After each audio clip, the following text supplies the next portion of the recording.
ಈಗ ಅಧಿಪೃತವಾಗಿ ಬರೋಣ. ಇವ್ರ ಹತ್ರ ಡೈರೆಕ್ಟರ್ ಹತ್ರ ಮಾತಾಡ್ತಾ ಇದ್ದೆ ಈಗ. ಅವರೊಂದು ತುಂಬ ಎರಡು ಒಳ್ಳೆ ವಿಚಾರ ಹೇಳಿದ್ರು. ಫಸ್ಟ್ ಇದನ್ನು ಕೇಳ್ಬಿಡ್ತೀನಿ ಆ್ಯಂಡ್ ನಿಮಗೂ ಗೊತ್ತಿರ್ಬೋದೇನೋ, ಬಟ್ ಅವರು ಆ ಭಾಗದವ್ರು ಆದ್ದರಿಂದ ಕೇಳ್ಬಿಡ್ತೀನಿ. ಹಿ ಸೆಡ್, ಈ ಆಟಿಕಳಂಜ ಇದೆಯಲ್ಲ, ಅದು ಆರಾಧನೆ ಅಲ್ಲ, ಅದೊಂದು ಆಚರಣೆ ಅಂತ. Right? Is there a difference? ಹೌದು, ಖಂಡಿತ. ಇವಾಗ ಕೆಲವರಿಗೆ ಅದು ದೈವನ ಅದನ್ನ ಆರಾಧನೆ ಮಾಡ್ತಾರ, ಅದು ದೇವರ, ಈ ಕನ್ಫ್ಯೂಷನ್ ಇದ್ದೇ ಇರುತ್ತೆ. ಸೊ ಹಾಗಾಗಿ ಕೆಲವರು ಕಾಂತಾರ ತರ ಕಾಣ್ತಾ ಇದೆ ಅಂತಾನು ಹೇಳ್ತಾರೆ. ಆದ್ರೆ ಇದು ಒಂದು ಜಾನಪದ ಕಲೆ. ಇದು ಅಂದ್ರೆ ಒಂದು ಆಟಿ ಆಟಿ ಅಂದ್ರೆ ಆಷಾಢ ತಿಂಗಳು ನಮ್ಮ ಊರಲ್ಲಿ. ಸೊ ಅಲ್ಲಿ ಮಾರಿಯನ್ನ ಊರಿಂದ ಓಡಿಸೋದು ಅನ್ನೋಂಥ ಒಂದು ಪರಂಪರೆ ಇದೆ. ಸೊ ಎಲ್ಲ ಮನೆ ಮನೆಗೆ ಈ ವೇಷವನ್ನು ಹಾಕೊಂಡು, ಅದೊಂದು ನನಗೆ ಗೊತ್ತಿರುವಂತಹ ಅರಿವಿನ ಪ್ರಕಾರ ಅದು ಜಾನಪದ ಕಲೆ. ಅದು ಪ್ರತಿ ವರ್ಷ ಹಿಂದೆಲ್ಲ ನಾವು ಜಾಸ್ತಿ ನೋಡ್ತಾ ಇದ್ವಿ, ಮನೆ ಮನೆಗೆ ಬಂದು ಆಟಿ ಕಳಿಂಜ ನೃತ್ಯ ಎಲ್ಲ ಮಾಡಿ ಹೋಗ್ತಾ ಇದ್ರು. ಸೊ ಇವಾಗ ಕಡಿಮೆ ಆಗಿದೆ. ಸೊ ಅದೊಂದು ಖಂಡಿತವಾಗ್ಲೂ ಒಂದು ಸಾಂಸ್ಕೃತಿಕವಾಗಿರುವಂತಹ ಜಾನಪದ ಕಲೆ ಅದು. Got it. ಅದು ಯಾರಾದರೂ ಪರ್ಟಿಕ್ಯುಲರ್ ಸಮುದಾಯದವ್ರು ಮಾಡೋ ಒಂದು ಜಾನಪದ ಕಲೆನ, ಅಥವಾ ಯಾರಾದರೂ ಮಾಡಬಹುದಾ? ಇಲ್ಲ, ಖಂಡಿತ ಒಂದು ಸಮುದಾಯದವ್ರು ಮಾಡುವಂತ, ನನ್ನ ಅರಿವಿನ ಪ್ರಕಾರ ಒಂದು ಸಮುದಾಯದವ್ರು ಮಾಡುವಂತಹ ಒಂದು ಜಾನಪದ ಕಲೆ. ಅಂದ್ರೆ ಅದು ಸಿಂಬಾಲಿಕ್ ಆಗಿ ಹೇಳುವಂಥದ್ದು ಏನು ಅಂತಂದ್ರೆ, ಊರಲ್ಲಿರುವಂತಹ ಎಲ್ಲಾ ಕೆಟ್ಟ ವಿಚಾರಗಳು, ಅಥವಾ ಹಿಂದಿನ ಕಾಲದಲ್ಲಿ ನಾನು ತಿಳ್ಕೊಂಡಿರೋ ರೀತಿಯಲ್ಲಿ ತುಂಬಾ ಕಷ್ಟ ಇರುತ್ತೆ. ಆವಾಗ ಕೈಯಲ್ಲಿ ದುಡ್ಡಿರಲ್ಲ, ಅಂದ್ರೆ ಆಷಾಢ ಅಂತಂದ್ರೆ ಕೆಲಸ ಕಡಿಮೆ ಇರುವಂತಹ ಟೈಮ್, ಮಳೆ ಬರುವಂತಹ ಸಮಯ. ಸೊ ಆವಾಗ ಅಂದ್ರೆ ಕೆಟ್ಟತನ ಎಲ್ಲ ದೂರ ಹೋಗ್ಲಿ, ಊರಿಂದ ಮಾರಿ ಹೋಗ್ಲಿ ಅನ್ನೋಂಥ ಒಂದು ಸಿಂಬಾಲಿಕ್ ಆಗಿ ಹೇಳುವಂತ ವಿಚಾರ ಅದು. ಶೋರ್. ಅಂದ್ರೆ ಇದು ನೀವು ಚಿಕ್ಕ ವಯಸ್ಸಲ್ಲಿ ನೋಡಿದ್ದೀರಿ? ಖಂಡಿತ. ನನ್ ಮನೆಗೆಲ್ಲ ಬರ್ತಾ ಇತ್ತು. ಸೊ ನಾವು ಅದನ್ನ ಫಾಲೋ ಮಾಡ್ತಾ ಇದ್ವಿ. ಅಂದ್ರೆ ಆತರ ನಾವು ಅದರ ಕುಣಿತನ ಫಾಲೋ ಮಾಡ್ತಾ ಇದ್ವಿ. ಸೊ ಅದು ಒಂದು ತುಳುನಾಡಿನವರಿಗೆ ಒಂದು ರೀತಿಯಲ್ಲಿ ಕನೆಕ್ಟೆಡ್ ಕಲ್ಚರ್ ಅಂತ ಹೇಳ್ಬೋದು. This is what I like about, of course ನಾವು ಮ್ಯಾಂಗ್ಳೂರ್ ಅಂತ ಸ್ವಲ್ಪ ಅದನ್ನು ಕನ್ಸೈಸ್ ಮಾಡಿ ಹೇಳ್ಬಿಡ್ತೀವಿ, ಅದು ತಪ್ಪು ಕೂಡ. ಬಟ್ ಈ ಒಂದು ಪ್ರಶ್ನೆಗೆ ಮ್ಯಾಂಗ್ಳೂರ್ ಅಂತ ತಗೊಳ್ತೀನಿ. ನನಗೆ ಮಂಗಳೂರು ಅಂತ ಕೂಡಲೇ ನನಗೆ ಗೊತ್ತಾಗೋದು, it's a fantastic combination of trend and tradition. ಇದು ನಮಗೆ ಚಿಕ್ಕ ವಯಸ್ಸಿಂದ ನಮ್ಮ ತಂದೆಯವರು ಹೇಳ್ತಾ ಇದ್ದು, ಈಗ ಬಾಂಬೆಲಿ ಏನು ಫ್ಯಾಷನ್ ಬರುತ್ತೋ ಟಕ್ಕಂತ ಮಂಗಳೂರಿಗೆ ಬಂದಿರುತ್ತೆ, ಬೆಂಗಳೂರಿಗೆ ಬರೋಕ್ಕಿಂತ ಮುಂಚೆ ಅಂತ. Just tell me about that, ಆ ಪ್ರದೇಶದ ಬಗ್ಗೆ ಹೇಳಿ. It's definitely right word use ಮಾಡಿದ್ರೆ, ಟ್ರೆಂಡ್ ಅಂಡ್ ಟ್ರೆಡಿಷನ್ ಅಂತ. ಸೊ ಎಲ್ಲದಕ್ಕೂ ಅಲ್ಲೊಂದು ಬೌಂಡ್ರೀಸ್ ಇದೆ. ಅಂದ್ರೆ ಟ್ರೆಂಡ್ ಅಂತಂದ್ರು ಒಂದು ಬೌಂಡ್ರಿ ದಾಟಿ ಹೋಗಲ್ಲ ಯಾವುದು ಕೂಡ. ಅಥವಾ ಟ್ರೆಡಿಷನ್ ಅಂತಂದಾಗ್ಲೂ ಆ ಬೌಂಡ್ರಿ ಒಳಗಡೆ ಇರಬೇಕು ಅಂತ ಎಲ್ಲರೂ ಬಯಸ್ತಾರೆ. ಬಿಕಾಸ್ ಇವಾಗ ಮಂಗಳೂರು ಅಂತ ಬಂದಾಗ ಅದು ಒಂದು ಸಾಂಸ್ಕೃತಿಕವಾಗಿರುವಂತಹ ಪ್ರದೇಶ, ಅಥವಾ ಕಲ್ಚರಲಿ ತುಂಬಾ ಹೈಲಿ ರಿಚ್ ಒಂದು ಏರಿಯಾ ಅಂತ ಹೇಳ್ಬೋದು. ಬಿಕಾಸ್ ಅಲ್ಲಿರುವಂತಹ ನಂಬರ್ ಆಫ್ ಟೆಂಪಲ್ಸ್ ಇರ್ಬೋದು, ಅಲ್ಲಿರುವಂತಹ ನಮ್ಮ ರೂಟ್ ಇರ್ಬೋದು. ನಮ್ಮ ಇವಾಗ ಮಂಗಳೂರು ಅಥವಾ ಆ ಕಲ್ಚರ್ ಕೇವಲ ಮಂಗಳೂರಲ್ಲಿ ಮಾತ್ರ ಅಲ್ಲ, ಉಡುಪಿಯಲ್ಲಿದೆ, ಕಾಸರಗೋಡಲ್ಲಿದೆ. ತುಳುನಾಡು ಅಂತ ಏನು, ತುಳು ಸ್ಪೀಕಿಂಗ್ ಪೀಪಲ್ ಅಂತ ನಾವು ಏನ್ ಕರಿತೀವಿ, ನಮ್ಮ ಮಂಗಳೂರು ಅಥವಾ ಉಡುಪಿ, ಇದ್ರ ಬಗ್ಗೆ ನಾವು ಏನೇ ಮಾತಾಡಬೇಕಾದ್ರೂ ಅಲ್ಲಿ ಕಲ್ಚರ್ನ ಬಿಟ್ಟು ಮಾತಾಡಕ್ಕಾಗಲ್ಲ, ಅಲ್ಲಿರುವಂತಹ ಟ್ರೆಡಿಷನ್ ನ ಬಿಟ್ಟು ಮಾತಾಡಕ್ಕಾಗಲ್ಲ. ಬಿಕಾಸ್ ನಾವು ಹೊರಗಡೆ ಏನೇ ಆಗಿರ್ಬೋದು, ನಾವು ಮನೆಗೆ ಹೋದಾಗ ನಮ್ಮ ಟ್ರೆಡಿಷನ್ ಹಂಗೆ ಇರುತ್ತೆ. ನಾವು ಯಾವುದೇ ಒಳ್ಳೆ ಕೆಲಸ ಶುರುವಾದಾಗ್ಲೂ ನಾವು ತಂದೆ ತಾಯಿ ಆಶೀರ್ವಾದ ತಗೊಂಡೇ ಶುರು ಮಾಡೋದು. ಇದೆಲ್ಲ ಅಂದ್ರೆ ಎಲ್ಲರೂ ಮಾಡ್ತಾರೆ ಅಂತ ನಾನು ಹೇಳಲ್ಲ, but most of the people ಅದನ್ನ ನಂಬ್ತಾರೆ.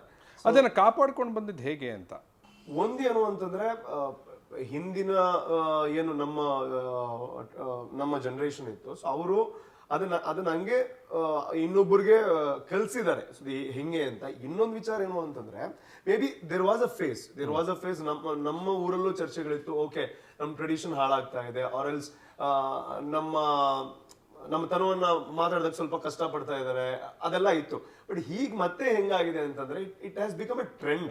ಸೊ ಇವಾಗ may be lot of reasons ಇರ್ಬೋದು. ಇವಾಗ ನಮ್ ಕಡೆ ನೀವು ನೋಡಕ್ ಹೋದ್ರೆ ಟ್ರೆಡಿಷನ್ ನ ಹಿಡ್ಕೊಂಡು ಆಗುವಂತಹ ಈವೆಂಟ್ಸೇ ಜಾಸ್ತಿ ಇದೆ. ಒಂದು ಹುಲಿ ವೇಷದ ಈವೆಂಟ್ ಆಗಿರ್ಬೋದು, ಯಕ್ಷಗಾನದ ಮೇಲೆ ಇರುವಂತಹ ಒಂದು ಟೈಮ್ ಇತ್ತು, ಯಕ್ಷಗಾನ ನೋಡೋಕ್ ಜನ ಬರ್ತಾ ಇಲ್ಲ.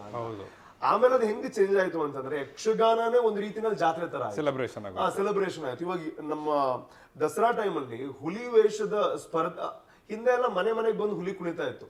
ಇವಾಗ ಅಂತಹ ವೇದಿಕೆಗಳು ಊರಲ್ಲಿ ಒಂದಿದೆ, ಅಲ್ಲೆಲ್ಲ ಕಿಕ್ಕಿರು ತುಂಬ್ತಾರೆ ಜನರು. ಅಂದ್ರೆ ಟ್ರೆಡಿಷನ್ ಯಾವತ್ತೂ ಕೂಡ ಜನರನ್ನ ಬಿಟ್ಟು ಹೋಗಲ್ಲ, ಬಟ್ ಅದನ್ನ ಹೆಂಗೆ ನಾವು ಸೆಲೆಬ್ರೇಟ್ ಮಾಡ್ತೀವಿ ಅದ್ರಲ್ಲಿ ಇರುತ್ತೆ. ಸೊ ನಮ್ಮಲ್ಲಿ ಹೆಂಗೆ ಅಂತಂದ್ರೆ, ಅದು ಆಚರಣೆ ಮಾಡೋದು ಮಾತ್ರ ಅಲ್ಲ, ಸೊ ಪ್ರೌಡ್ಲಿ ಸೆಲೆಬ್ರೇಟ್ ಮಾಡ್ತೀವಿ. Maybe we proud to say that it's our culture.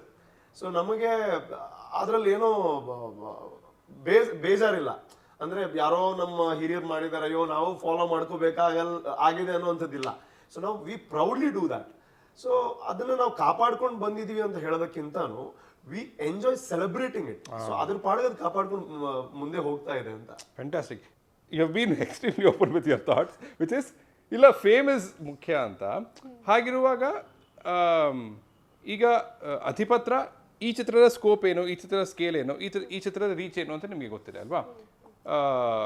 ಅಂದರೆ what I'm trying to say is, fame ಅಂತ ನೀವು ನೋಡೋದಾದ್ರೆ ಐ ಆಮ್ ಶೋರ್ ಬೇರೆ ಇನ್ನೂ ದೊಡ್ಡ ಬ್ಯಾನರ್ ಚಿತ್ರಗಳಲ್ಲೋ ಏನೋ ನಿಮಗೆ ಪಾತ್ರ ಈ ಥರದ್ದೇ ಸಿಕ್ಕಿಲ್ಲದೆ ಇರಬಹುದು, ಬಟ್ ಬೇರೆ ಆಪರ್ಚುನಿಟಿ ಸಿಕ್ಕಿರ್ಬೋದು. So why did you choose ಅಧಿಪತ್ರ?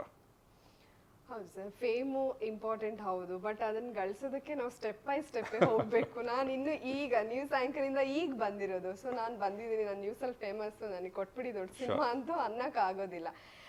ಈ ಸಿನಿಮಾ ಯಾಕೆ ಅಂದ್ರೆ ಇದೊಂದು ಒಳ್ಳೆ ತಂಡ, ಮತ್ತೆ ಕಥೆ ತುಂಬಾ ಚೆನ್ನಾಗಿತ್ತು, ಅಪ್ರೋಚ್ ತುಂಬಾ ಚೆನ್ನಾಗಿತ್ತು, ಅವ್ರು ತುಂಬಾ ಪ್ರೊಫೆಷನಲ್ಸ್ ಅನ್ನೋದು ನನಗೆ ಫಸ್ಟ್ ಮೀಟ್ ಅಲ್ಲೇ ಗೊತ್ತಾಯ್ತು. ಯಾಕಂದ್ರೆ ಸ್ಕ್ರಿಪ್ಟ್ ಎಲ್ಲ ರೆಡಿ ಇತ್ತು, ನನ್ನ ಡೈಲಾಗು ಪ್ರತಿಯೊಂದು ಅವ್ರು ನೀಟಾಗಿ ಎಕ್ಸ್ಪ್ಲೈನ್ ಮಾಡ್ತಿದ್ರು, ನೀವು ಹಿಂಗ್ ಬರ್ತೀರಾ, ಹಿಂಗ್ ಕಾಣಿಸ್ಕೊತೀರಾ ಅಂತ.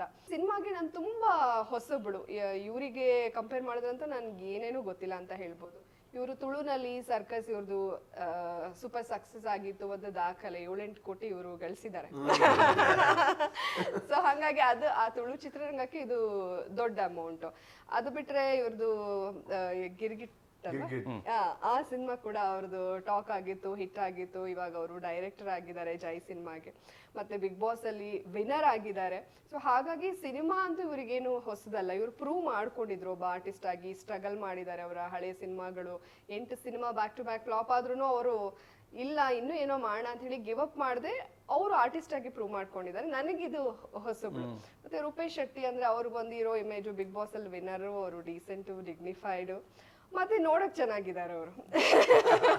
ಅಂದ್ರೆ ಹೆಂಗಾಗತ್ತೆ ಅಂದ್ರೆ ಸರ್, ಕನ್ನಡದಲ್ಲಿ ಹೀರೋಗಳು ಅದರಲ್ಲೂ ಹೊಸಬ್ರೆಲ್ಲ ಅಂತ ಬಂದಾಗ ಇಲ್ಲಿ ನೆಪೋಟಿಸಮ್ ಅಂತ ಎಲ್ಲ ನಾವು ಯೂಸ್ ಮಾಡಕ್ ಆಗಲ್ಲ, ಅದು ಬಾಲಿವುಡ್ ಅಲ್ಲಿ ತುಂಬಾ ಬರುತ್ತೆ. ಸೊ ಏನೋ ಪರಿಚಯ ಇದ್ರೆ, ಗಾಡ್ ಫಾದರ್ ಇದ್ರೆ ಅವರೆಲ್ಲ ಬೇಗ ಇಂಡಸ್ಟ್ರಿಗೆ ಬಂದ್ಬಿಡ್ತಾರೆ. ಸೊ ಹಾಗಾಗಿ ಸಿನಿಮಾ ಅಂತ ಬಂದಾಗ ನನ್ನ ಫ್ರೆಂಡ್ಸ್ ಹೇಳೋದು, ಹೀರೋ ಕೂಡ ಚೆನ್ನಾಗಿದ್ದಾನೆ, ನಾವು ಯಾರ್ಯಾರ ಜೊತೆನೋ ಸಿನಿಮಾ ಮಾಡಿದಾಗ ಎಲ್ಲೋ ಒಂದ್ ಕಡೆ ಎಲ್ಲಾ ಸಿನಿಮಾ ಒಪ್ಕೊಂಡ್ಬಿಟ್ರೆ ಇವರು ಅನ್ನೋ ತರ ಆಗತ್ತೆ. ಬಟ್ ಇದೊಂದು ಡೀಸೆಂಟ್ ಆಗಿದೆ. ಅದ್ರಲ್ಲೂ ನಾನು ಮದ್ವೆ ಆಗಿ ನನಗೆ ಮಗ ಇದ್ದಾನೆ, ಎಲ್ಲ ಇದ್ರೂ ಇಂಥ ಒಳ್ಳೆ ಟೀಮ್ ಜೊತೆಗೆ ನನಗೆ ಸಿಕ್ಕಿದೆ. ಅದು ನನ್ನ ಪ್ರೊಫೆಷನ್ನು ಕಾರಣ ಇರ್ಬೋದು. ನಾನು ಜರ್ನಲಿಸ್ಟ್ ಆಗಿದೆ, ಇಲ್ಲೂ ಜರ್ನಲಿಸ್ಟ್ ರೋಲ್ ಪ್ಲೇ ಮಾಡ್ತಿದ್ದೆ. ಕಥೆ ಚೆನ್ನಾಗಿತ್ತು, ಟೀಮ್ ಚೆನ್ನಾಗಿತ್ತು ಸರ್. ಇವತ್ತಿನವರೆಗೆ ಈ ಜರ್ನಿ ಇನ್ನೇನು Feb 7th ಸಿನಿಮಾ ಲಾಂಚ್ ಆಗ್ತಾ ಇದೆ, ಅದಾದ್ಮೇಲೆ ಅದು ಪ್ರೇಕ್ಷಕರಿಗೆ ಕೈಗೆ ನಾವು ಬಿಟ್ಟಿರ್ತೀವಿ. ಬಟ್ ಈ ಜರ್ನಿ ಇದೆಯಲ್ಲ ಅಧಿಪತ್ರ, ಎಲ್ಲೂ ಕೂಡ ನನಗೆ ಸಿನಿಮಾ ಇದೆ, ನಂದು ಫಸ್ಟ್ ಸಿನಿಮಾ ಇಂಡಸ್ಟ್ರಿ ನಮಗೆ ಗೊತ್ತಿಲ್ಲ. ಬಟ್ ಇಂಥ ಒಂದು ತಂಡ ನನಗೆ ಸಿಕ್ಕಿರೋದು ನನಗೆ ತುಂಬಾ ಖುಷಿ ಇದೆ. ಇದೇ ತರದ ತಂಡ ಮುಂದಿನ ದಿವಸ ಸಿಕ್ಬಿಟ್ರೆ ನನ್ನಷ್ಟು ಖುಷಿ ಪಡೋಳು ಇನ್ನೊಬ್ರು ಇರೋದಿಲ್ಲ. ಅಂದ್ರೆ ಅಷ್ಟು ತುಂಬಾ ಡಿಗ್ನಿಫೈಡ್ ಆಗಿ ನಡೆಸ್ಕೊಂಡಿದ್ದಾರೆ ನಮ್ಮ ಡೈರೆಕ್ಟರ್ ಇರ್ಬೋದು, ಎಂಟೈರ್ ಟೀಮ್. ಸೊ ಚಯನ್ ಶೆಟ್ಟಿ ಅವರು what kind of a director is he? ಅವ್ರು ನಿಮಗೆ ನಟಿಸಿ ತೋರಿಸ್ಬಿಡ್ತಾರಾ, ಅಥವಾ ಅವ್ರು ನಿಮಗೆ ಫೀಡಿಂಗ್ ಅನ್ನ ಮಾಡ್ತಾರೆ, ನೀವು ಅದನ್ನ ಇಟ್ಕೊಂಡು ನಿಮ್ಗೆ ಹೇಗೆ ಬರುತ್ತೋ ಹಾಗೆ ಮಾಡಿ ಅಂತ ಬಿಡುವಂತ ಡೈರೆಕ್ಟರ್? ಅವರು ನಟಿಸಿ ತೋರಿಸ್ತಿರ್ಲಿಲ್ಲ, ಬಟ್ ಅವ್ರು ಹೇಳೋರು ಇದು ಜಾಸ್ತಿ ಆಯ್ತು ಅಥವಾ ಇದು ಕಮ್ಮಿ ಆಯ್ತು, ಅಥವಾ ಇದಕ್ಕೆ ಜಾಸ್ತಿ ಬೇಕು, ಇದು ಕಮ್ಮಿ ಬೇಕು, ಅದನ್ನೆಲ್ಲ ಅವ್ರು ಹೇಳೋರು. ಅವ್ರು ಏನ್ ಹೆಸಿಟೇಟ್ ಮಾಡ್ಕೋತಾ ಇರ್ಲಿಲ್ಲ, ಇದು ಇನ್ನೊಂದು ಟೇಕ್ ತಗೋಣ, ಸ್ವಲ್ಪ ಹಿಂಗೋಗಿ ಹಂಗ್ ಮಾಡೋಣ ಅಂತ ಹೇಳೋರು. ಸೊ ಹಾಗಾಗಿ ನನಗೆ ಒಂದು ಇತ್ತು, ಬಿಗಿನರ್ ಆಗಿ ನನಗೆ ನಾನು ಏನು ಸರಿಯಾಗಿ ಮಾಡ್ತಿದ್ದೀನೋ ಇಲ್ವೋ, ಸರ್ ಒಂದೊಂದ್ಸಲ ಓಕೆ ಅಂತ ಅಂದ್ಬಿಟ್ರೆ ನಾನು ಇನ್ನೂ ಹೊಸಬ್ಳು, ಇನ್ನೊಂದೇನಾದ್ರು ಬೆಟರ್ ಮಾಡ್ಬೋದಿತ್ತೇನೋ, ಆ ಥರದ್ದು ಒಂದು ಇದ್ದೇ ಇತ್ತು. ಕೆಲವರೆಲ್ಲ ಆಕ್ಟ್ ಮಾಡೇ ತೋರಿಸ್ಬಿಡ್ತಾರೆ. ಸೊ ಸರ್ ಚೆನ್ನಾಗಿದೆ ಅಂತ ಹೇಳ್ಬಿಟ್ರಲ್ಲ, ನಾನು ಚೆನ್ನಾಗಿ ಮಾಡಿದ್ದೀನೋ ಇಲ್ವೋ, ಸ್ವಲ್ಪ ಬೈಬೇಕಿತ್ತಲ್ಲ ಅವ್ರು ನನಗೆ, ಈ ಥರದ್ದಿಲ್ಲ ನನಗೆ. ಬಟ್ ಅದ್ರ ಆಚೆಗೆ ಅವರಿಗೆ ಸ್ಕ್ರೀನ್ ಮೇಲೆ ಎಷ್ಟು ಬೇಕೋ ಅಷ್ಟು, ಅವ್ರಿಗೆ ತುಂಬ ಐಡಿಯಾಸ್ ಇತ್ತು. ಈಗ ಯಾವುದೋ ಇನ್ನೊಬ್ರ ಜೊತೆ ನನ್ನ ಸೀನ್ ಇತ್ತು, ಅದೆಲ್ಲ ಆದಮೇಲೆ ನಾವು ಮಾನಿಟ್ರಲ್ಲಿ ನೋಡ್ತಿರ್ತೀವಲ್ವಾ, ಅವಾಗ ಅವ್ರು ಯಾಕೋ ತುಂಬ ಶೌಟ್ ಮಾಡ್ತಾ ಇದ್ರಲ್ವಾ, ಅದು ಬೇಕಿತ್ತಾ, ಇಲ್ಲ ಬಿಡು ಅದು ಡಬ್ಬಿಂಗಲ್ಲಿ ನಾವು ಸರಿ ಮಾಡ್ಬೋದು ಅಂದ್ರೆ ಅವ್ರಿಗೆ ಗೊತ್ತಿತ್ತು. ಇಲ್ಲಿ ಇದು ಮಾಡಿದ್ರು ನಾವು ಎಲ್ಲಿ ಕರೆಕ್ಟ್ ಮಾಡ್ಬೋದು, ಯಾಕಂದ್ರೆ ಅವ್ರು ಅಸಿಸ್ಟೆಂಟ್ ಡೈರೆಕ್ಟರ್ ಆಗಿ ತುಂಬಾ ಸಿನಿಮಾಗಳಲ್ಲಿ ಕೆಲಸ ಮಾಡಿದ್ರು. ಸೊ ಹಾಗಾಗಿ ಹೀಗೆ ಬರಬೇಕು ಅನ್ನೋದು ಗೊತ್ತಿತ್ತು. ನಮ್ಗೆ ಹೇಳೋರು, ಜಾಸ್ತಿ ಆದಾಗ್ಲೂ ಹೇಳೋರು, ಕಡಿಮೆ ಆದಾಗ್ಲೂ ಹೇಳೋರು, ಹೀಗೆ ಬರಬೇಕು, ಮತ್ತೆ ಗೆಟಪ್ಪು ಅಷ್ಟೇ, ನೀವು ಹೀಗೆ ಕಾಣಿಸ್ಕೋಬೇಕು, ಮೇಕಪ್ಪು ಏನು ಜಾಸ್ತಿ ಇರಲಿಲ್ಲ. ಆ ಒಂದು ಪಾತ್ರಕ್ಕೆ ಏನ್ ಬೇಕು, ಒಬ್ಬ ಜರ್ನಲಿಸ್ಟ್ ಆಗಿ ಒಂದು ಬ್ಯಾಗ್ ಹಾಕೊಂಡು, ಅದು 1983 ಕತೆ. ಸೊ ಆಗಿನ ಜರ್ನಲಿಸ್ಟ್ಗಳು ಹೇಗೆ ಲೂನಾದಲ್ಲಿ ಒಂದು ಕ್ಯಾಮ್ರಾ ಇಟ್ಕೊಂಡು ಬ್ಯಾಗ್ ಹಾಕೊಂಡು ಕುರ್ತಾ ಹಾಕೊಂಡು ಸೊ ಪ್ರತಿಯೊಂದ್ರ ಬಗ್ಗೆ ಅವ್ರಿಗೆ ಹೀಗೆ ಬರ್ಬೇಕಂತಾಯ್ತು, ಅವರು ಹಾಗೆ ಇದು ಮಾಡಿದ್ದಾರೆ ಅಂತ ಅನ್ಕೊಂಡಿದೆ. ಅಲ್ಲಿವರೆಗೂ ಅಂದ್ರೆ ಈ ಚಿತ್ರದಲ್ಲಿ ನಟಿಸೋವರೆಗೂ ನೀವು ನಟನೆ ಅಂತ ನಿಮ್ಮ ಅಂಡರ್ಸ್ಟ್ಯಾಂಡಿಂಗ್ ಅಲ್ಲಿ ಏನಿರುತ್ತೋ, ಗಿಲಿ ಆಗಲಿ ಅಥವಾ ಬೇರೆ ನೀವು ನೋಡಿದ ಚಿತ್ರಗಳು, ಅದೆಲ್ಲವನ್ನೂ ತಗೊಂಡು ಬಂದು ಈಗ ಒಂದು ಫಿಲಮ್ ಅಲ್ಲಿ ಮಾಡಬೇಕಾದ್ರೆ ಒಂದು ಆಕ್ಟಿಂಗ್ ಮಾಡ್ಬೇಕಲ್ಲ, ಏನಾದರೂ ಅನ್ಲರ್ನ್ ಮಾಡ್ಬೇಕಿತ್ತ, ಏನಾದರೂ ಬಿಡ್ಬೇಕಿತ್ತ ನಿಮ್ಮ ನಟನೆಯಲ್ಲಿ? ಇನ್ನು ಈಗಲೂ ಬಿಡೋ ತುಂಬಾ ಅನ್ಸುತ್ತೆ. ಯೂಶಲಿ ನ್ಯೂಸ್ ಆಂಕರ್ಸ್ ಅಂದ್ರೆ ಕ್ಯಾಮ್ರಾ ಬಂದ ತಕ್ಷಣ ನಮ್ದು ಹೈ ಪಿಚ್ಚು ಸೀರಿಯಸ್, ನಮ್ಗೆ ಅದ್ರಲ್ಲಿ ಏನು ಜಾಸ್ತಿ ಏನು ಎಕ್ಸ್ಪ್ರೆಷನ್ ಏನು ಇಲ್ಲ, ನೋಡ್ಕೊಂಡು ಓದೋದಷ್ಟೇ ಇರುತ್ತೆ. ಬಟ್ ಅದು ನನಗೆ ಗಿಲಿಗಿಲಿಲೇ ಸ್ವಲ್ಪ ಟ್ರೈನ್ ಮಾಡಿದ್ರು. ಈ ನ್ಯೂಸ್ ಬಂತು ಅಂತ ಡೈರೆಕ್ಟ್ ಆಗಿ ಅಲ್ಲೇನಿಲ್ಲ, ಮೆಂಟರ್ಸ್ ಬಾಯಿಗೆ ಬಂದಂಗೆ ಬೈತಾ ಇದ್ರು. ಬಟ್ ಅದು ನಾನು ತಗೋತಾ ಇದ್ದೆ, ಯಾಕಂದ್ರೆ ನಂಗೂ ಬೇಕಲ್ವಾ. ಎಲ್ಲೋ ಹೋಗಿ ಸ್ಕ್ರೀನಲ್ಲಿ ಟಿವಿನಲ್ಲಿ ನೋಡಿ ಜನ ಬೈಯೋದ್ಕಿಂತ ಇಲ್ಲೇ ನನಗೆ ಬೈದ್ ಬಿಡ್ಲಿ, ಕರೆಕ್ಟ್ ಮಾಡ್ಬಿಡ್ಲಿ ಅನ್ನೋದು ನಾನು ತುಂಬಾ ತಗೋತಾ ಇದ್ದೆ. ನಂಗೆ ನೆಗೆಟಿವ್ ಹೇಳೋರೇ ಬೇಕು, ಅಂದ್ರೆ ನೆಗೆಟಿವ್ ಅಂದ್ರೆ ತಪ್ಪಿರೋದನ್ನ ಹೇಳೋರೇ ಬೇಕು. ಸುತ್ತಮುತ್ತ ಫ್ರೆಂಡ್ಸು ಅಷ್ಟೇ, ನಾನು ಕರೆಕ್ಟಾಗಿ ಹೇಳೋರ್ನೇ ಇಟ್ಕೋತೀನಿ ಹೊಗಳೋರ್ಗಿಂತ. ಸೊ ಹಾಗಾಗಿ ಅದಿತ್ತು. ಈವನ್ ನನ್ನ ಸಿನಿಮಾ ಸೀನಲ್ಲಿ ಮಾತಾಡ್ತಾ ಸ್ವಲ್ಪ ಕುತ್ತಿಗೆ ಎಲ್ಲ ಅಳ್ಳಾಡ್ಸೋದು ಅದೆಲ್ಲ ಇತ್ತು. ಇವರು ಡೈರೆಕ್ಟರು ಮತ್ತೆ ಪ್ರಕಾಶ್ ತುಂಬಿನಾಡು ಸರ್ ಇದ್ರು, ತುಂಬಾ ಕುತ್ತಿಗೆ ಶೇಕ್ ಮಾಡಬೇಡಿ ಅಂತ. ಅವಾಗ ಅದನ್ನ ನಾವು ಸ್ವಲ್ಪ ಕಾನ್ಶಿಯಸ್ ಆಗ್ತೀವಿ, ಅಯ್ಯೋ ಡೈಲಾಗ್ ಹೇಳೋವಾಗ ಈಗ ಮತ್ತೆ ಕುತ್ತಿಗೆ ಅಂಥದ್ದೆಲ್ಲ ಒಂದು ಸಣ್ಣ ಸಣ್ಣ ಆಕ್ಚುಲಿ ಅದು ಮೈನ್ಯೂಟ್ ಥಿಂಗ್ಸ್ ಆಗ್ಬೋದು, ಅದೇ ಜಾಸ್ತಿ ಮ್ಯಾಟ್ರ್ ಆಗುತ್ತೆ ಆಕ್ಟಿಂಗ್ ಅಂತ ಬಂದಾಗ. ಅದನ್ನ ನಾನು ಗಿಲಿಗಿಲಿಯಿಂದನೇ ಬದಲಾವಣೆ ಮಾಡ್ಕೋತಾ ಬಂದೆ. ಆ ನ್ಯೂಸ್ ಸ್ಲ್ಯಾಂಗ್ ಇರ್ಬೋದು, ಆ ಹೈ ಪಿಚ್ ಎಲ್ಲ. ಸೊ ಅದಾದ್ಮೇಲೆ ಇನ್ನ ಅಡಾಪ್ಟ್ ಮಾಡ್ಕೊಳ್ಳೋದು ತುಂಬಾ ಇರುತ್ತೆ. ಈಗ ಸಿನಿಮಾ ನೋಡಿದವ್ರು ಒಂದಷ್ಟು ಕರೆಕ್ಷನ್ಸ್ ಹೇಳ್ಬೋದು. ನಟರಾಗಿ ನೀವು 1000 ಚಿತ್ರಗಳನ್ನು ನೋಡಿರ್ತೀರಿ, ಪ್ರೇಕ್ಷಕರಾಗಿ ನಾವು ನೋಡಿರ್ತೀವಿ. ಆಲ್ಮೋಸ್ಟ್ ಪ್ರತಿಯೊಂದು ಚಿತ್ರದಲ್ಲೂ ಒಬ್ಬ ಕಾಪ್ ಇರ್ತಾನೆ. ಹೀಗಿರುವಾಗ ಈ ರೀತಿಯ ಒಂದು ಪಾತ್ರ ಬಂದಾಗ ಆಬ್ವಿಯಸ್ಲಿ ಈ ಕಥೆ ಬೇರೆ, ಈ ಕಥೆಯಲ್ಲಿ ಆ ಒಬ್ಬ ಪೊಲೀಸ್ ಇನ್ಸ್ಪೆಕ್ಟರ್ನ ಪಾತ್ರ ಬೇರೆ, ಅದೆಲ್ಲವೂ ಸರಿ. ಬಟ್ ಹೀಗೊಂದು ಪಾತ್ರ ಬಂದಾಗ ನಿಮ್ಗೆ ಆ ಥಾಟ್ ಬರುತ್ತಲ್ಲ, ಅಂದರೆ 2 ರೀತಿ ಬರ್ಬೋದು. ಒಂದು, ಇಲ್ಲಿವರೆಗೂ ನೀವು ಕಾಪ್ ಪ್ಲೇ ಮಾಡಿಲ್ಲ ಅಂತ ಮಾಡಿದ್ರೆ ತೆಲುಗಲ್ಲಿ ಒಂದು ಮಾಡಿದೆ, but that is entertaining one actually. Because usually ಹೀರೋಸ್ಗೆ ಏನಿರುತ್ತೆ ಅಂದರೆ ಅದು ಅವರ ಒಂದು ಪೋರ್ಟ್ಫೋಲಿಯೋಲಿ ಒಂದು ಚೆಕ್ ಬಾಕ್ಸ್, ನಾನೊಂದು ಕಾಪ್ ಆಗಿ ಪ್ಲೇ ಮಾಡಿದ್ನೋ ಇಲ್ವೋ ಅಂತ. ಬಟ್ ಅದೊಂದು ರೀತಿಯಲ್ಲಿ ಒಳ್ಳೇದಾದರೆ, ಇನ್ನೊಂದು ರೀತಿಯಲ್ಲಿ ಇದ್ರಲ್ಲಿ ನಾನು ಎಂಥ ಡಿಫ್ರೆನ್ಸ್ ತರಬಹುದು ಅನ್ನೋ ಒಂದು ಆಲೋಚನೆ ಬಂದಿರುತ್ತಾ? ಖಂಡಿತ ಆಯ್ತು. ಯಾಕೆ ಅಂತಂದ್ರೆ ಈ ಪಾತ್ರ ಏನಿದೆ ಯಾವುದೋ ಸಿನಿಮಾ ನೋಡಿ ಪ್ರಿಪೇರ್ ಆಗುವಂತ ಪಾತ್ರ ಆಗಿರಲಿಲ್ಲ. ಬಿಕಾಸ್ ಸಿನಿಮಾದಲ್ಲಿ ಒಂದು ಸ್ವಲ್ಪ ಅಂದ್ರೆ ಕೆಲವು ಎಕ್ಸಾಂಪಲ್ಸ್ ಮಾತ್ರ ಇರುತ್ತೆ, ಸ್ವಲ್ಪ ನೈಜತೆ ಇರುವಂತಹ ಒಂದು ಕಾಪ್ನ ತೋರಿಸುವಂಥದ್ದು. ಇವಾಗ ಸೂಪರ್ ಸ್ಟಾರ್ಗಳು ಮಾಡಿದಂಥ ತುಂಬಾ ಸಿನಿಮಾಗಳಿದೆ, ಬಟ್ ಅದು ಇಲ್ಲಿ ಎಷ್ಟು ಕನೆಕ್ಟ್ ಆಗುತ್ತೆ ಅನ್ನೋವಂಥದ್ದು ಇಂಪಾರ್ಟೆಂಟ್ ಆಗುತ್ತೆ. ಸೊ ಹಾಗಾಗಿ ರಿಯಲ್ ಲೈಫ್ ಎಕ್ಸ್ಪೀರಿಯನ್ಸ್ ತುಂಬಾ ಇಂಪಾರ್ಟೆಂಟ್ ಈ ಸಿನಿಮಾಗೆ. ಬಿಕಾಸ್ ಈ ಕಥೆ ಇರುವಂಥದ್ದು ಯಾವುದೇ ಅಬ್ಬರದ ವಿಚಾರಗಳಿಲ್ಲ. ಸೊ ಏನ್ ನೈಜತೆಯಿಂದ ತೋರಿಸ್ಬೇಕು ಹಂಗೆ ತೋರಿಸುವಂತಹ ಪ್ರಾಮಾಣಿಕ ಪ್ರಯತ್ನವನ್ನ ಡೈರೆಕ್ಟ್ ಮಾಡಿರೋವಂಥದ್ದು. ಸೊ ಸಿನಿಮಾ ನೋಡಿದ್ದೆ ಹೌದು, ನಾನು ತುಂಬಾ ಕಾಪ್ ಸಿನಿಮಾಗಳನ್ನ ಫಾಲೋ ಮಾಡ್ತೀನಿ, ನೋಡ್ತೀನಿ. ಇಟ್ಸ್ ಇಂಟ್ರೆಸ್ಟಿಂಗ್ ಜಾನರ್ ನನಗೆ. ಬಟ್ ನನಗೆ ಕೆಲವು ಮಲಯಾಳಂ ಸಿನಿಮಾಗಳು ಅಂದ್ರೆ ತೊಂಡಿ ಮುದಲ್ ಅಂತ ಒಂದಿತ್ತು, ಸೊ ಅದೊಂದು ಸ್ವಲ್ಪ ನನ್ಗೆ ಅನ್ನಿಸ್ತು. ಸೊ ಈ ತರ ಎಕ್ಸ್ಪೀರಿಯನ್ಸ್ ಬೇಕಾಗುತ್ತೆ ಅಂತ. ಬಟ್ ಅದು ಹೆಲ್ಪ್ ಆಗುತ್ತೆ ಅಂತ ಹೇಳಲ್ಲ. ಬಟ್ ನನಗೆ ಹೆಲ್ಪ್ ಆಗಿದ್ದು ಏನು ಅಂತಂದ್ರೆ, ನಾನೊಂದು ಕತೆ ಬರೀತಾ ಇದ್ದೆ, ಒಂದು ಕಾಪ್ ಬೇಸ್ಡ್ ಒಂದು ರಿಯಲ್ ಸಬ್ಜೆಕ್ಟ್ ಬರೀತಾ ಇದ್ದೆ. ಆವಾಗ ನಾನು ತುಂಬಾ ಇದ್ರ ಹಿಂದೆ ರಿಸರ್ಚ್ ಮಾಡಿದ್ದೆ. ಸೊ ಫಾರೆನ್ಸಿಕ್ ಹೆಂಗ್ ವರ್ಕ್ ಆಗುತ್ತೆ, ಅಥವಾ ಒಂದು ಕೇಸ್ ಬಂದಾಗ ಅದನ್ನ ಹೆಂಗ್ ಪೊಲೀಸ್ ಆಂಗಲ್ ಇಂದ ಅವ್ರು ಸ್ಟಡಿ ಮಾಡ್ತಾರೆ, ಏನ್ ಥ್ರೆಡ್ ಮೇಲೆ ಅವ್ರು ವರ್ಕ್ ಮಾಡ್ತಾರೆ, ಅಥವಾ ಒಂದು ಪೊಲೀಸ್ ಸ್ಟೇಷನ್ ಅಂದ್ರೆ ನಿಜವಾಗ್ಲೂ ನಾವು ಸಿನಿಮಾದಲ್ಲಿ ನೋಡೋ ಅಷ್ಟೇ ಇರೋದ, ಇಲ್ಲ ರಿಯಲಿಸ್ಟಿಕ್ ಆಗಿ ಹೆಂಗಿರುತ್ತೆ, ಇದೆಲ್ಲ ಒಂದು ಸ್ವಲ್ಪ ಒಬ್ಸರ್ವ್ ಮಾಡಿದ್ದೆ. ಸೊ ಒಂದು ಸಣ್ಣ ಅಮೌಂಟ್ ಆಫ್ ಹೋಮ್ವರ್ಕ್ ಇತ್ತು ಆ ಸಿನಿಮಾಗೆ. ಬಟ್ ಅದು ಇಲ್ಲಿ ತುಂಬಾ ಹೆಲ್ಪ್ ಆಯ್ತು. ಅದು ಮಾಡಿಲ್ಲ ನಾನು actually because of this cinema. ಇಲ್ಲದೆ ಹೆಲ್ಪ್ ಆಯ್ತು. ಅಂಡ್ ಫಿಸಿಕಲಿ ಫಿಟ್ ಆಗೋದು ಒಂದು, ಫಿಸಿಕಲಿ ಡೆಫಿನೆಟ್ಲಿ ಒಂದು ಯೂನಿಫಾರ್ಮ್ ಹಾಕಿದ ತಕ್ಷಣ ಪೊಲೀಸ್ ಅಂತ ಅನ್ಸಲ್ಲ ಯಾರಿಗೂ. So the body language, the behaviour, that is very important. So ಅದ್ರ ಬಗ್ಗೆ ಸ್ವಲ್ಪ ಗಮನ ಕೊಟ್ಟೆ ನಾನು. ಸೊ ನಾನು ಡೈರೆಕ್ಟರ್ಗೆ ಆವಾಗ ನಾನು ಲುಕ್ ಕಳಿಸ್ತಾ ಇದ್ದೆ, ನನ್ನ ಶೇಪ್ ಕಳಿಸ್ತಾ ಇದ್ದೆ, ಡೈಲಾಗ್ ಡೆಲಿವರಿ ಅವ್ರಿಗೆ ಹೇಳ್ತಾ ಇದ್ದೆ ಹಿಂಗಿರ್ಬೇಕಾ. ಸೊ ದ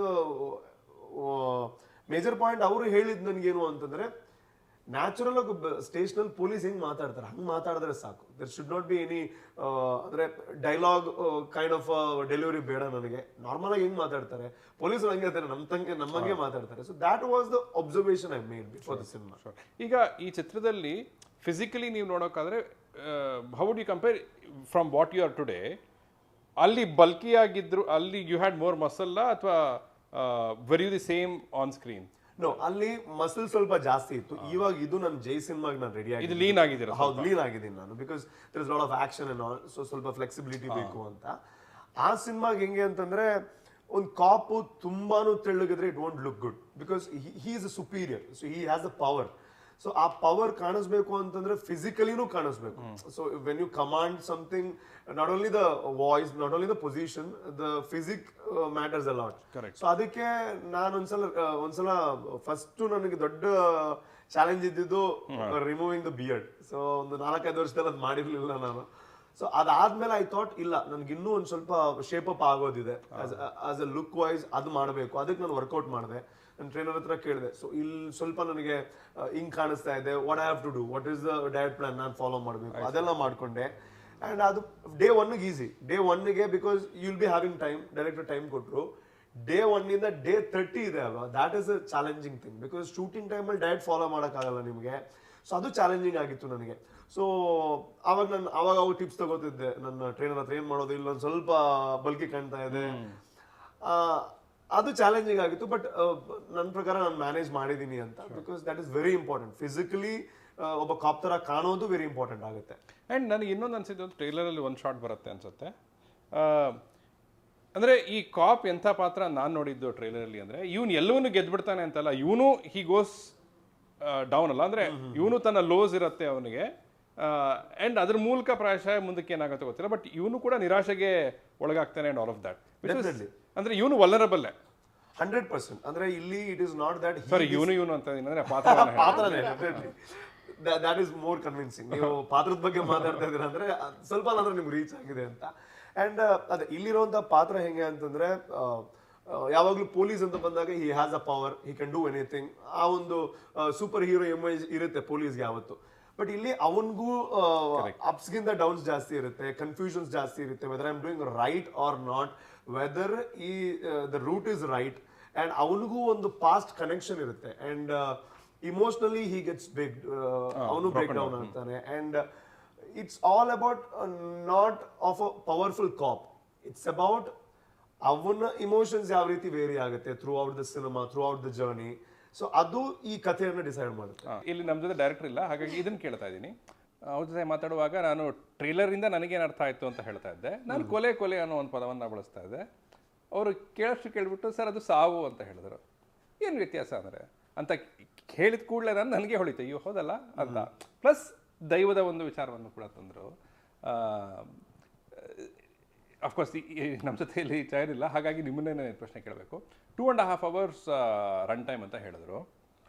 ಪ್ಲಸ್ ಆತ್ರೇಯನಿಗೆ ಒಂದು ಎಮೋಷನಲ್ ಬ್ರೇಕ್ ಡೌನ್ ಇದೆ ಅಂದರೆ ನನ್ನ ಅನಿಸಿಕೆಯಲ್ಲಿ, ನನ್ನ ಅನಾಲಿಸಿಸಲ್ಲಿ ಅವನು ಒಂದು ಪರ್ಸನಲ್ ಸ್ಟೇಕ್ ಇದೆ ಕಥೆಯಲ್ಲಿ ಅಂತ. ಇದು 83ನಲ್ಲಿ ನಡೆದ ಒಂದು ಘಟನೆ ಇರ್ಬೋದು and all of that, but ಇವನಿಗೆ ಏನೋ ಒಂದು ಪರ್ಸನಲ್ ಸ್ಟೇಕ್ ಇರ್ಬೋದು ಅಂತ.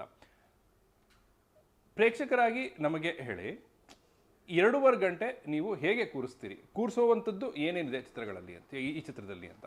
ಖಂಡಿತ ಇದೊಂದು ಥ್ರಿಲ್ಲರ್ ಬೇಸ್ ಆಗಿರೋದ್ರಿಂದಾಗಿ ಆ ಥ್ರಿಲ್ಲೇ the selling point are the audience ನ ಕೂರಿಸೋವಂಥದ್ದು main thriller. At the same time fun ಇದೆ.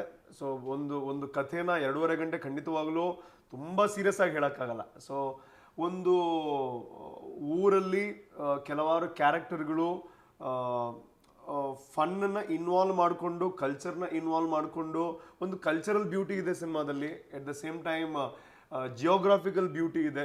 ಒಂದು ಊರಿನ ಕಥೆಯನ್ನು ಹೇಳ್ತಾ ಇದ್ದೀವಿ. ಸೊ ಹಾಗಾಗಿ ಡ್ರೈವಿಂಗ್ ಫೋರ್ಸ್ ಏನು ಅಂತಂದ್ರೆ ಒಂದು ಕಥೆ.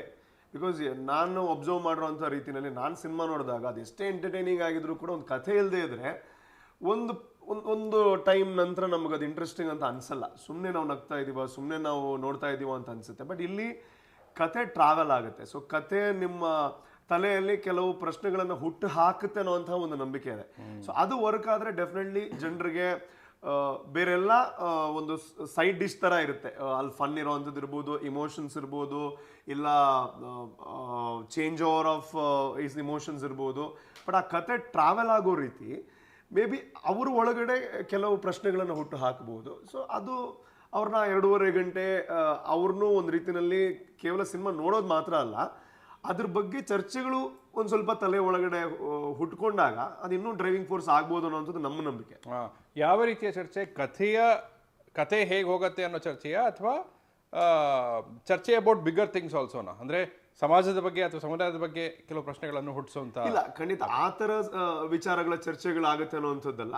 ಕಥೆಯ ಬಗ್ಗೆ ಚರ್ಚೆಗಳಾಗಬಹುದು. ಅಂದ್ರೆ ಇಟ್ಸ್ ನಾಟ್ ಜಸ್ಟ್ ಒಂದು ಕೊಲೆ ಆಗುತ್ತೆ, ಯಾರು ಕೊಲೆ ಮಾಡಿದ್ದಾರೆ ಇದಲ್ಲ. ಅದ್ರ ಮಧ್ಯೆನೂ ನೀವು ಹೇಳ್ದಂಗೆ ಅತ್ರೇನ ವಿಚಾರಗಳು ಕನೆಕ್ಟ್ ಆಗುತ್ತೆ, ಅಥವಾ ಆ ಕತೆ ಬೇರೆ ಆಯಾಮಗಳನ್ನ ಪಡ್ಕೊಳ್ಳುತ್ತೆ. ಅಲ್ಲೊಬ್ಬ ಒಂದು ಊರು ಅಂತಂದಾಗ ಊರಿಗೊಬ್ಬ ದೊಡ್ಡವನ್ ಇರಲೇಬೇಕಾಗತ್ತೆ, ಅದರ ಕನೆಕ್ಷನ್ಗಳು.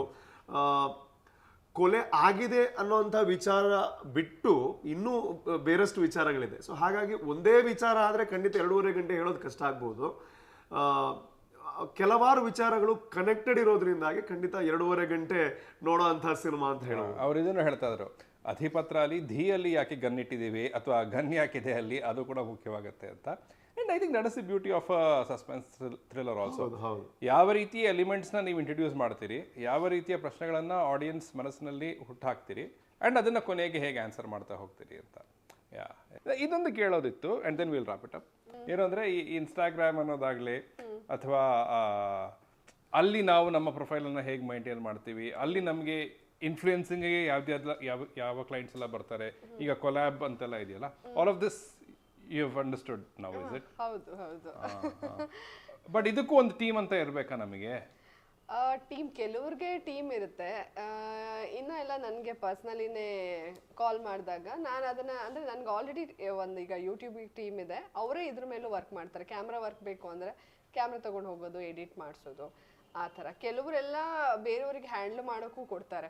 ಸೊ ಅವರಿಗೆ ಅಂದರೆ ಈ ಬ್ರ್ಯಾಂಡ್ಗಳೆಲ್ಲ ಅವ್ರ ಹತ್ರ ಆಲ್ರೆಡಿ ಇರುತ್ತಲ್ಲ, ಅದು ಒಂದಷ್ಟು ಅಪ್ರೋಚ್ ಆಯಿತು. ನನಗೆ ಪರವಾಗಿಲ್ಲ, ನಾನೇ ಹ್ಯಾಂಡ್ಲ್ ಮಾಡ್ತೀನಿ, ನಂಗೆ ಡೈರೆಕ್ಟಾಗಿ ಕಾಂಟ್ಯಾಕ್ಟ್ ಮಾಡ್ತಾರೆ ಏನಾದರೂ ಇದ್ರೆ.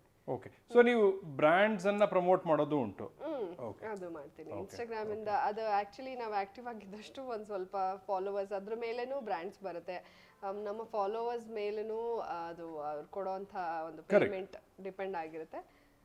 ಅದನ್ನು ಮಾಡ್ತೀನಿ. ಸೊ ಈಗ ನಿಮ್ಮ ಯೂಟ್ಯೂಬ್ಗಾಗಲಿ ಇನ್ಸ್ಟಾಗ್ರಾಮ್ಗಾಗಲಿ ಇದಕ್ಕೆ ನೀವು ಸ್ಟ್ರಾಟಜೈಸ್ ಮಾಡಿಕೊಂಡು ಶೆಡ್ಯೂಲ್ ಮಾಡಿಕೊಂಡು ಕಾಂಟೆಂಟ್ ರಿಲೀಸ್ ಮಾಡ್ತೀರಾ, ಅಥವಾ ಆ ಮಟ್ಟಕ್ಕಿನ್ನೂ ಹೋಗಿಲ್ವಾ? ಅಂದರೆ ಸರಿ ಬಂದ ಹಾಗೆ ಮಾಡ್ತಾ ಹೋಗೋಣ? ಯಾವ ಇಲ್ಲ, ಆ ಟೀಮು ಯೂಟ್ಯೂಬಿಗೆ ಒಬ್ರು ಹ್ಯಾಂಡಲ್ ಮಾಡಕ್ಕಿದ್ದಾರೆ. ಅವರು ಸ್ವಲ್ಪ ಹೇಳ್ತಾರೆ, ಇವಾಗ ವ್ಯೂವರ್ಸ್ ಇದ್ದಾರೆ, ಹೋಗೋಣ, ಈ ಮಂಡೇ ಆದರೆ ಹೋಗಲ್ಲ, ಹಿಂಗೆ ಹೋಗೋಣ, ಅದಿದೆ. ಅವರು ಆಲ್ರೆಡಿ ಒಂದಷ್ಟು ಚಾನೆಲ್ಸ್ನ ಹ್ಯಾಂಡಲ್ ಮಾಡ್ತಾ ಇರೋದ್ರಿಂದ ನಾನು ಅವ್ರಿಗೆ ಬಿಟ್ಬಿಟ್ಟಿದ್ದೀನಿ. ಓಕೆ, ನೀವು ಹೇಳಿದಾಗ ರಿಲೀಸ್ ಮಾಡೋಣ ಅಂತ. How strong is your Instagram game?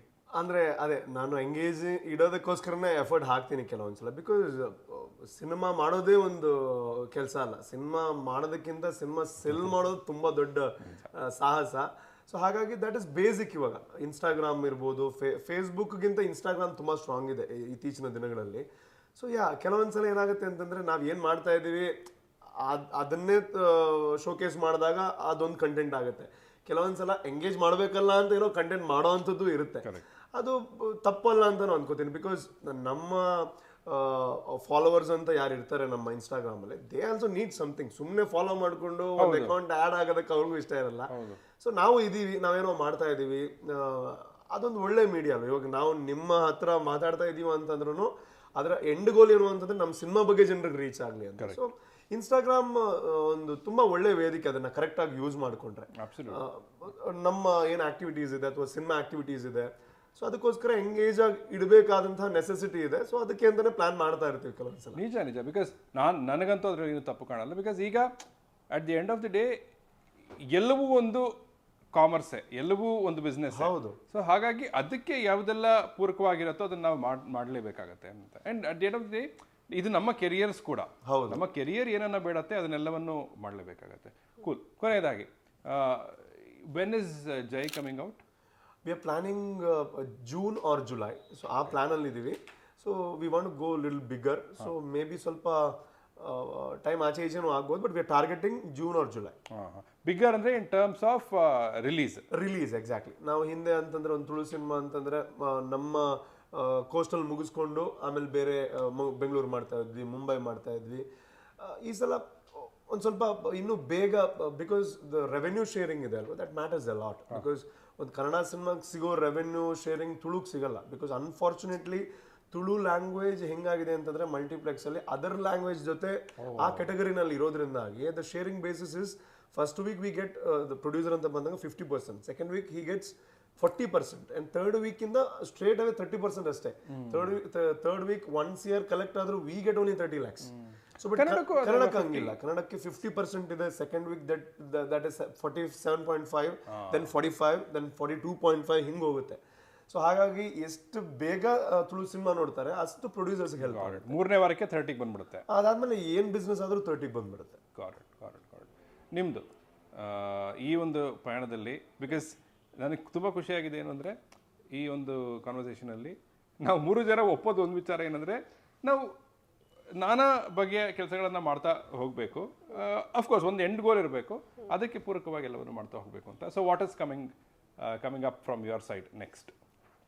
ಫಿಲಮ್ಸಲ್ಲಾಗಲಿ, Adhipatra ಆಗಲಿ, ಅಥವಾ ಫಿಲ್ಮ್ಸಲ್ಲಾಗಲಿ, ಅಥವಾ TV ಸೈಡಲ್ಲಾಗಲಿ. Okay, ಅಧಿಪತ್ರ ರಿಲೀಸಿಗಿದೆ.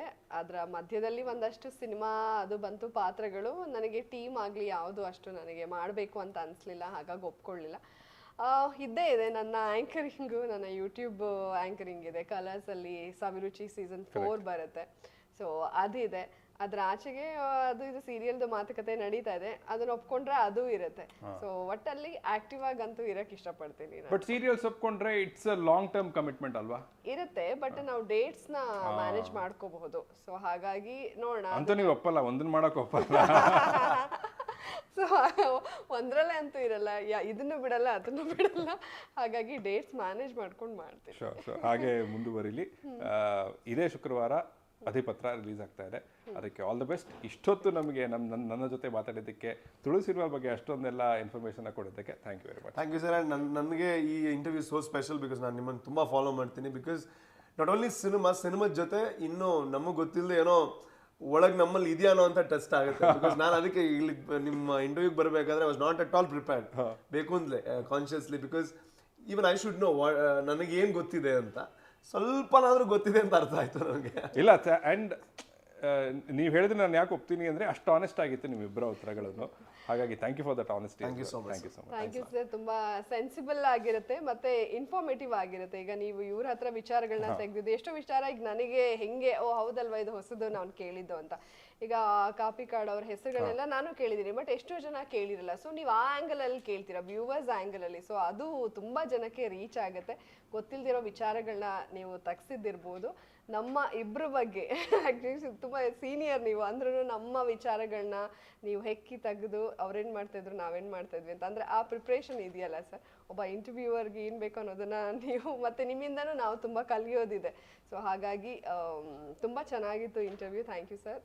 Thank you very much. Thank you. ನಾನು ಯಾವತ್ತೂ ಹೇಳೋದು ಇಂಟರ್ವ್ಯೂವರ್ ಮುಖ್ಯ ಅಲ್ಲ, ಯಾರು ಮಾತಾಡ್ತಾರೋ ಅವ್ರ ಮುಖ್ಯ, ಇಂಟರ್ವ್ಯೂ ಚೆನ್ನಾಗಾಗ್ಲಿಕ್ಕೆ. ಅಂಡ್ ಲೈಕ್ ಐ ಸೆಡ್, ನಿಮ್ಮಿಬ್ಬರು honesty I think made this. Thanks a lot. Thank you sir. Thank you very much.